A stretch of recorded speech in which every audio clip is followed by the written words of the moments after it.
Assalamualaikum warahmatullahi wabarakatuh. Nama saya Maulida Sasabil Romatin. Saya dari jurusan Bahasa dan Sastra Arab semester 7 di Jamiatis Jati Al-Islamiyah Al-Hukumiyah Syarul. Materi yang akan saya bawakan ialah tentang ilmu bahasa Arab. Apa itu bahasa Arab? Bahasa Arab adalah qawaidu yu'rafu biha syagul kalimatil arabiyyati wa ahwaluha hina ifradiha wa hina tarkibiha.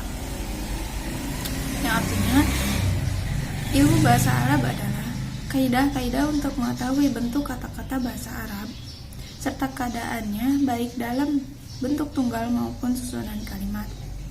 Nah, di dalam ilmu bahasa Arab itu ada yang disebut dengan ilmu nahwu dan sorof.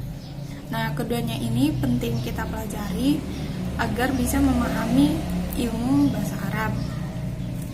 Terus, kenapa sih harus belajar bahasa Arab? Karena pedoman kita yaitu Al-Quran itu berbahasa Arab. Dalam Quran surat Yusuf ayat 2 disebutkan bahwa Inna anzalnahu Qur'anan Arabian la'allakum ta'qilun.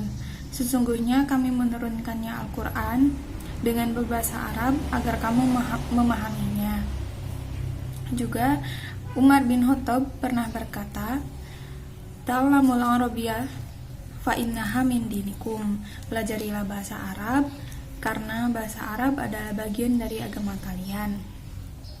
Terus perbedaan dari ilmu nahwu dan sorof itu apa sih? Nah, perbedaannya ialah kalau ilmu sorof itu fokus pembahasannya tentang kata dari satu bentuk ke bentuk yang lain, yang disebut dengan tasrif. Sedangkan nahwu itu tentang cara merangkai kata-kata menjadi sebuah kalimat yang sempurna, baik dari susunan kata tersebut atau perubahan akhir kata dalam kalimat yang disebut dengan i'rab. Pembahasan yang pertama ada ilmu nahwu. Nah, ilmu nahwu ini adalah salah satu cabang dari ilmu bahasa Arab yang membahas tentang bagaimana menyusun kalimat yang sesuai dengan kaidah bahasa Arab, baik yang berkaitan dengan letak kata dalam satu kalimat atau kondisi kata, harokat akhir, dan bentuk dalam satu kata. Singkatnya, ilmu nahwu adalah ilmu untuk memahami kaidah penyusunan kalimat dalam bahasa Arab. Karena bahasa Arab itu memiliki pola kalimat yang berbeda dengan bahasa Indonesia. Nah, ilmu nahwu ini mencangkup tentang susunan kata dalam kalimat dan keadaan huruf terakhir dari suatu kata yang ada dalam kalimat. Jika keadaan huruf terakhir dalam satu kalimat itu berbeda, maka berbeda pula maknanya. Sempat kepikir gak sih hurufnya sama tapi harokatnya berbeda? Nah, saya kasih contoh lafaz Allah yang berharokatkan fathah, domah, ataupun kasroh. Contoh yang pertama ada dalam Quran surat Al-Fatihah ayat pertama yang berbunyi Bismillahirrohmanirrohim. Nah, pada lafaz Allah di sini Bismillahi berharokat kasroh. Contoh yang lainnya dalam Quran surat Al-Baqarah ayat 255 Allahu la ilaha illa huwal hayyul qayyum. Allahu. Nah, harokat akhir dalam lafaz Allah ini berharokat domah. Contoh lagi, lafaz Allah yang berharokat fathah ada pada kalimat innallaha ma'as sabirin. Innallaha. Nah, hak di sini berharokat fathah. Nah, perubahan harokat di akhir kalimat pada contoh-contoh tadi yang telah saya sebutkan itu bukanlah hal yang sembarangan, namun semuanya sudah diatur oleh kaidah, dan kaidah itu ada dalam ilmu nahwu.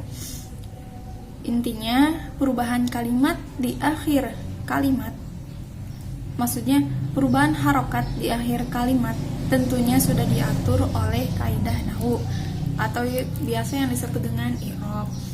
Pembahasan yang terakhir adalah ilmu syaraf. Berbeda dengan ilmu nahwu tadi, ilmu syaraf itu membahas tentang perubahan kata dari satu bentuk ke bentuk yang lain. Ilmu syaraf atau dikenal dengan istilah tasrif secara istilah ialah ilmu yang mempelajari bentuk dan keadaan beberapa bentuk kata, bina yang meliputi jumlah huruf, harokat, dan sukunnya. Ilmu syaraf adalah ilmu yang menerangkan tata cara merubah kata dari satu bentuk ke bentuk yang lain yang menghasilkan makna yang berbeda-beda. Contohnya, merubah kata kataba yang berarti telah menulis menjadi yaktubu yang berarti sedang menulis, dan katibun yang artinya penulis. Cukup sekian pemaparan materi dari saya, kurang lebihnya mohon maaf. Atas perhatiannya saya ucapkan terima kasih. Wassalamualaikum warahmatullahi wabarakatuh.